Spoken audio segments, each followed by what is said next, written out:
Këshilli i mandateve dhe imunitetit do të mblidhet të premten pa u njohur me dosjen e plot që ka sjellë Spaku, që kërkon arrestimin e Belinda Ballukut. Kuvendi ju ka shpërndar 10 anëtarëve të Këshillit vetëm kërkesën e prokurorisë, por jo provat mbështetëse që ndodhen në një USB, siç Spaku i ka dorëzuar, me argumentin se prokuroria e posaçme ka kërkuar që këto informacione të ngelen sekret dhe të ndalohet publikimi i tyre. Zyrja e kryetarit të Kuvendit, Niko Peleshi, i tha Report Televizion se gjatë mbledhjes të së premtes, ku marrin pjesë edhe prokurorët, do të diskutohet edhe se si do të trajtohen këto dokumente sekrete hetimor.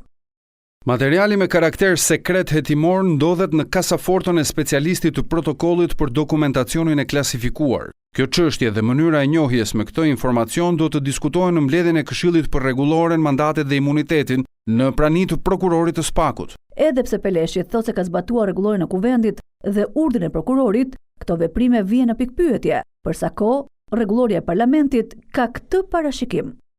Kryetari ja dërgon kërkesën dhe dokumentet shoqëruese menjëherë për shqyrtim Këshillit për Rregulloren, Imunitetin dhe Mandatet dhe vë në dieni deputetin.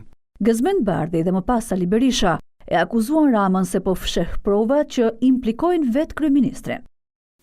Kjo nuk ka ndodhur kurrë.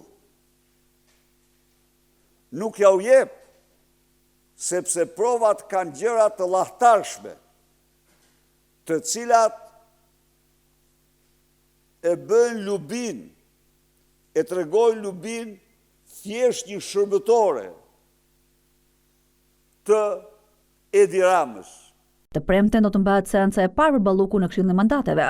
E pandehura do të vijë vetë ose me avokat dhe mund të kërkojë kohë shtesë për t'u mbrojtur. Në mbledhje marrin pjesë dhe prokurorët e Spakut që paraqesin provat se pse duan të arrestojnë zëvendës kryeministren që ka edhe mandat deputeti. Në të shkuarën Këshillit janë dashur të patën 2 mbledhje për ta shqyrtuar kërkesën. Rregulloria e Kuvendit nuk ka një afat se kur duhet mbyllet shqyrtimi. Nga mbledhja e fundit e Këshillit janë maksimumi 2 javë kohë për të hartuar raportin, i cili duhet votohet në seancën më të parë. Ligji ka vetëm një parashikim maksimal, 3 mujor, brenda së cilit, nëse Kuvendi nuk merr një vendim, atë kërkesa e prokurorisë quhet e rrëzuar.